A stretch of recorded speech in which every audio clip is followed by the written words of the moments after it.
It was 3 years ago when I traveled to see my brother, who lived 6 hours away. We hadn't seen each other in a while, and I was excited about spending time together. However, he lived in a one-bedroom apartment, so I needed a place to stay. After searching online, I found a modest house on Airbnb that was just as affordable as nearby hotels, so I quickly booked it. I arrived in town early in the morning, met my brother for lunch, and we spent the afternoon catching up. By 5 p.m., I was back at the rental, feeling fatigued from the day. The house was simple, with a couch, a TV, and a bed. It was a stark contrast to the bustling city I was used to, but it was perfect for my needs. I kept the evening low-key, watching TV and enjoying some leftovers. The sun dipped below the horizon, and soon enough, the room was enveloped in darkness. Around 9 p.m.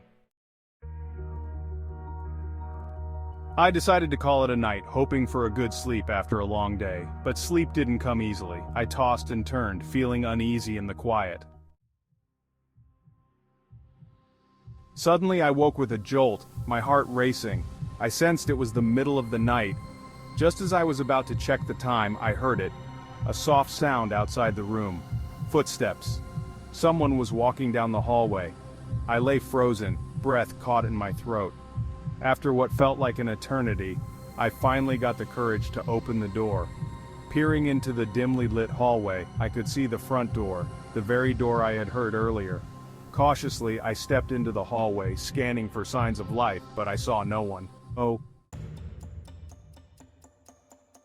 I quickly checked all the locks in the house and then called 911, my heart pounding as I explained the situation to the operator. The police arrived quickly, but found nothing amiss. They advised me to lock all the doors and contact the owner. After they left, I couldn't shake the feeling of unease. I stayed awake, anxiously waiting for dawn to break, haunted by the thought of an intruder lurking in the shadows. The next morning, I contacted the rental owner, who assured me he would change the PIN code on the door for added security. Feeling slightly better, I spent the day with my brother, but the unease returned as night fell. When I returned to the rental between 8 and 9 p.m., the anxiety crept back in. I sat on the couch feeling weary but apprehensive. Every time my eyes began to close, thoughts of the intruder flooded my mind. Desperate for peace, I decided to check the house again. As I moved down the hallway toward the bedroom, I heard it again. Footsteps, unmistakably approaching me. Before I could react, a large man suddenly slammed the bedroom door shut. Panic surged through me, and I quickly backed away, trying to keep my breathing steady. I called 911 again, my voice trembling as I explained that there was someone in the house. The operator assured me help was on the way. After a few minutes of chaos, I heard the front door open and close. The intruder had left. I called the police to inform them that the man had escaped, and when they arrived, the homeowner came along. Entering the living room, I was met with a shocking sight. The furniture had been tossed aside and cabinets were opened and emptied, their contents strewn across the floor. The owner looked around, bewildered. "Nothing seems to be missing," he said. It appeared the intruder had been searching for something specific, and that thought sent chills down my spine.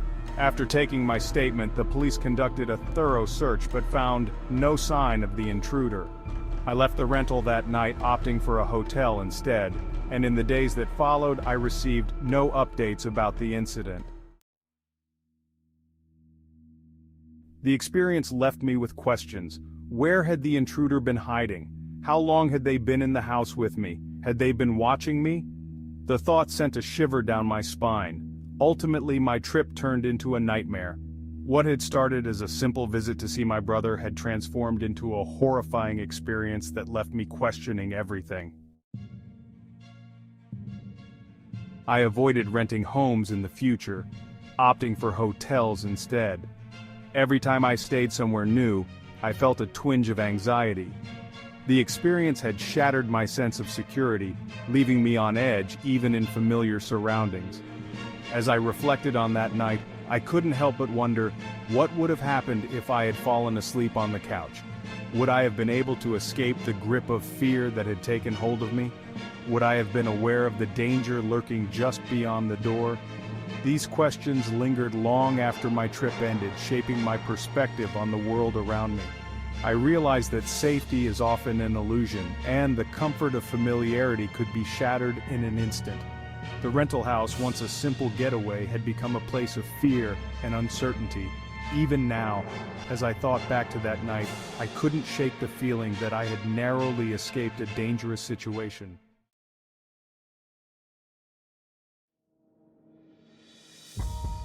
I was 22 at the time, living in a very small one-bedroom house in the cheapest area of my city. After work on a Friday night, I hopped online to game with a bunch of my friends. It was the perfect night for staying up late with a heavy downpour outside and no work or school the next day. We played for probably 2 hours, completely immersed in our virtual world, until a sudden sound had me pause everything for a minute. It was a thump, sounding like it was coming from upstairs. My initial concern was a possible leak in the roof caused by the relentless rainfall, so I decided to investigate. The only rooms upstairs were the single bedroom and a half bath, and neither of them showed any signs of leaks or water damage. After thoroughly checking, I ran back downstairs, brushing off the noise as my imagination getting the best of me, and got back online with my friends. I was on for a while, only logging off at 2 o'clock in the morning when everyone else decided to call it a night. I shut everything off and sat on the couch with some snacks, watching YouTube on my phone to unwind. Just 10 minutes in, I heard another thump, this time more pronounced. It was from upstairs again, but it was so muffled that it almost sounded like it was on the roof or something. Determined to uncover the source of the noise, I did an even more thorough search of both my bedroom and the bathroom upstairs. But again, there was nothing amiss. I was sure it wasn't thunder either. The sound vibrated through the walls like something was literally hitting the house. After 10 more minutes of searching, I was so fixated on figuring it out that I put on my shoes and ventured out into the rain, hoping to find something more noticeable from outside. At first I saw nothing significant, just the relentless downpour drenching everything in sight. But then, I noticed a tree branch getting pretty close to the side of my house. It was a large, sturdy branch that was a good 3 or 4 feet away from the siding. Even in the rain, it wasn't swaying much at all, making it seem unlikely that it could reach the side and bang against the house. As I stood there contemplating, I noticed a small window on the house that the tree kind of covered up. It was higher than my bedroom window, which meant it had to be an attic. I had no idea there was an attic in this house. The hatch was definitely nowhere noticeable, and the roof wasn't a steep slope, so it didn't look like there would even be room for one. This hidden window was the first I'd ever seen to indicate there might be an attic. Feeling a surge of curiosity, I went back inside and started searching for the hatch I knew had to be somewhere. It took a minute, but I found it inside my bedroom closet. It was small and perfectly smooth, with the ceiling blending in so seamlessly that it was almost as if it was meant to go unnoticed, aside from the tiny gaps where it opened. I stood on a box and pulled it down, releasing a rusty ladder from the opening. Immediately I was hit with a putrid smell that made my stomach churn, followed by another thump sound from below. The attic looked extremely short, maybe only 2 feet tall at most. With trepidation, I climbed up the ladder, peering into this tiny space that resembled a wide, dark tunnel. As my eyes adjusted to the darkness, I could make out a figure ducked down at the far end by the window, crouched on all fours and looking straight at me. The instant our eyes locked, a surge of adrenaline shot through me, and I nearly lost my grip on the ladder, scrambling to get down and escape. My heart raced as I heard shuffling sounds behind me. I grabbed my phone and bolted out of the house, calling 911 from my driveway, my hands trembling with fear. The cops arrived quickly and detained the man, who turned out to be just some homeless person. Apparently, he had climbed the tree up to the window and made his way in, staying hidden up there for at least a week without me ever noticing. The absurdity of it all was almost unbelievable. I moved out very soon after that. Every house since, I've always checked the attics thoroughly. But the one thing that has stayed with me is the chilling image of that man at the end of the attic, on his hands and knees, staring at me with eyes that held a mix of both fear and anger. That night changed everything for me, leaving a shadow in my mind that I could never shake. Even now, as I sit in my new place, I can't help but glance at the ceiling, wondering if I'll ever truly feel safe again. For the past few years, I've been juggling 2 jobs, typically leaving my house around 6 in the morning and not returning until 10 at night. My routine was exhausting: sleep, work, and repeat. Unfortunately, that was just the situation I had been in for a while. But what happened a couple of months ago shook me to my core. I came home one night and went through my usual routine shower, then get ready for bed. As I stood in the shower, the hot water cascading over me, I suddenly heard some movement that sounded like it was just outside the bathroom door. My heart raced. I quickly got out and checked, but there was nothing. I figured it had to be the house creaking or something. I finished cleaning up and crawled into bed, but throughout the night, I kept hearing odd noises coming from all around the house.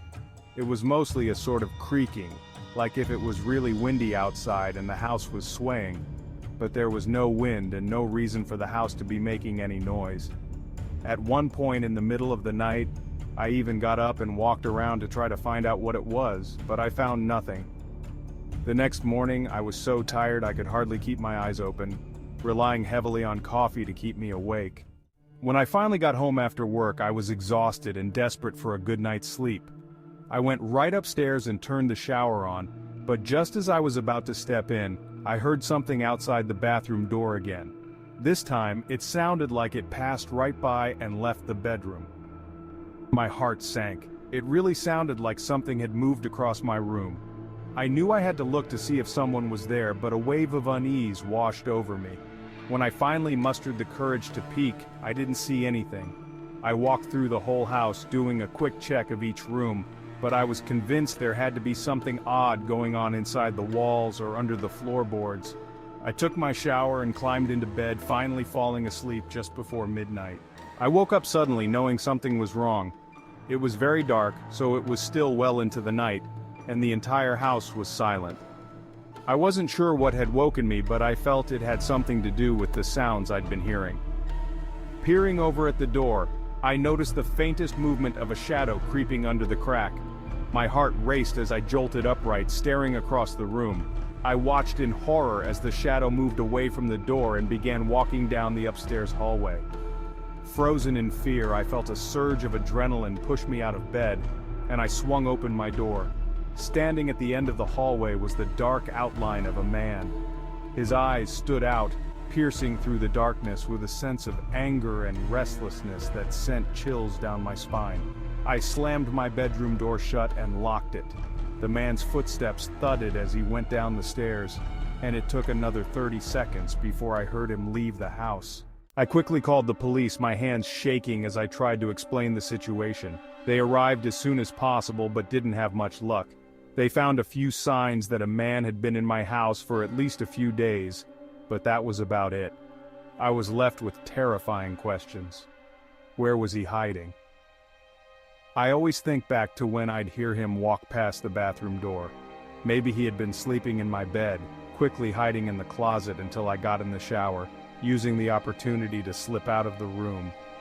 Why did he spend that extra time downstairs before leaving the house when he knew I'd seen him? Did he think he could evade the police?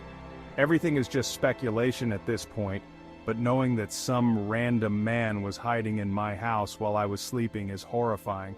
I still shudder when I think about it. As far as I know, the man hasn't come back, and there have been no updates on his identity. Every creak I hear in the house now sends me into a panic.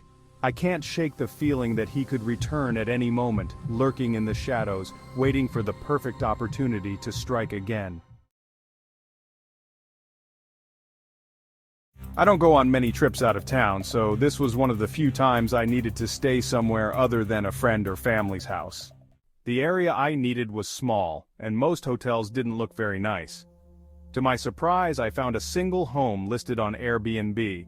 It was my first time using the site, but the house looked decent, much better than the local motels.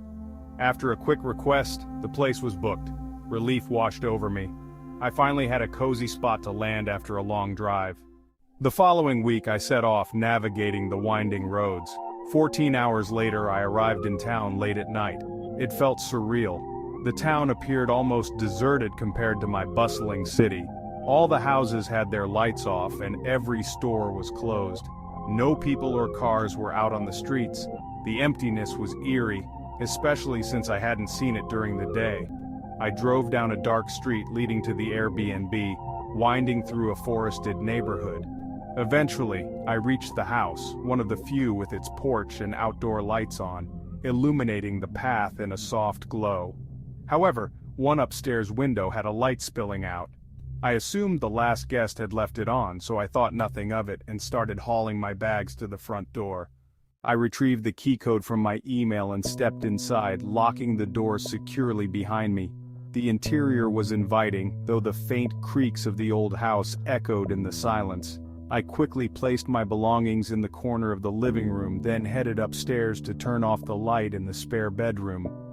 After flicking off the switch, I made my way to the main bedroom to set up my things. I was only staying for one night, but I had booked it for 2 because I needed to be there late into the following day.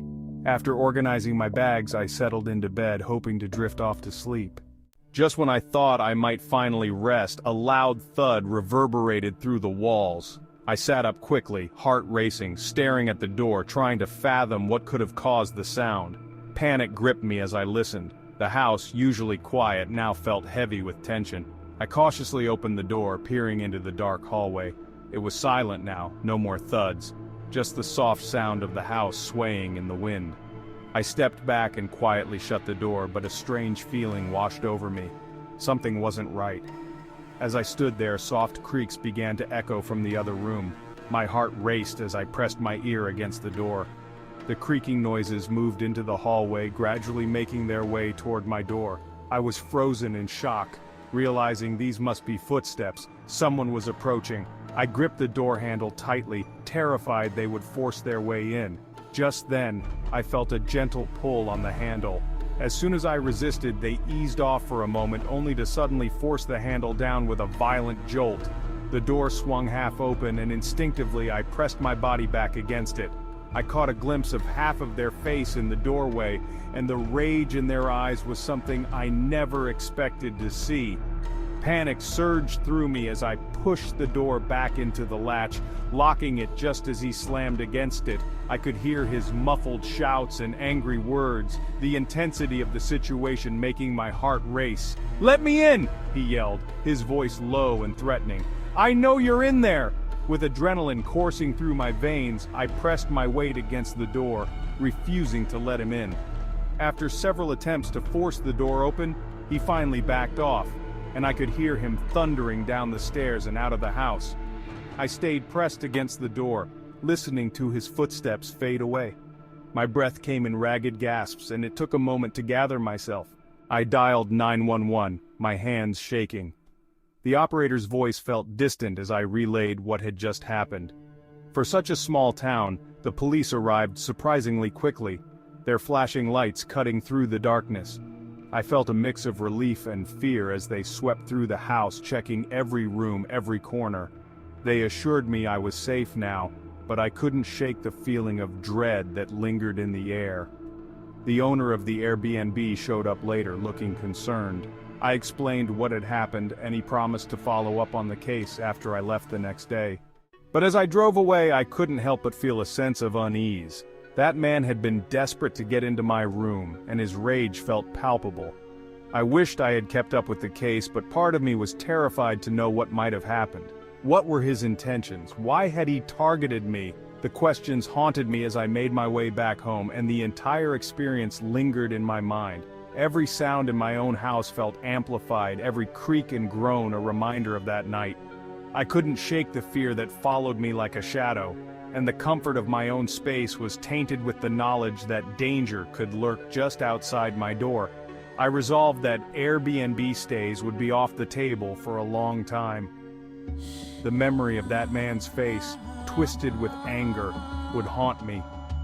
I had sought adventure and relaxation, but instead, I had encountered something far more sinister. As the days passed, the feeling of unease persisted. I found myself glancing over my shoulder at every unfamiliar sound. Each night I locked my doors and checked the windows, ensuring everything was secure. I avoided looking out at night, afraid of what I might see lurking in the shadows. Months later, I still woke in the middle of the night, convinced I could hear footsteps creeping through my home. Each time I lay there, heart racing, straining to listen for any sign of intrusion. Sometimes I'd slip out of bed to check the locks, needing reassurance that I was safe. Eventually, I began to think about traveling again. The memories were fresh, but I didn't want to live in fear forever. I started with short trips, visiting local parks and taking brief drives, always ensuring I was within reach of safety. It felt good to be back in the world, but the shadow of that man still lurked in my mind. I hoped to reclaim the joy of travel, but I couldn't shake the nagging feeling that danger hid behind innocent facades. For now, I took it one step at a time, hoping to regain the peace of mind that had been stolen from me. As I ventured back into the world, I couldn't shake the sense that shadows held secrets I might not want to uncover.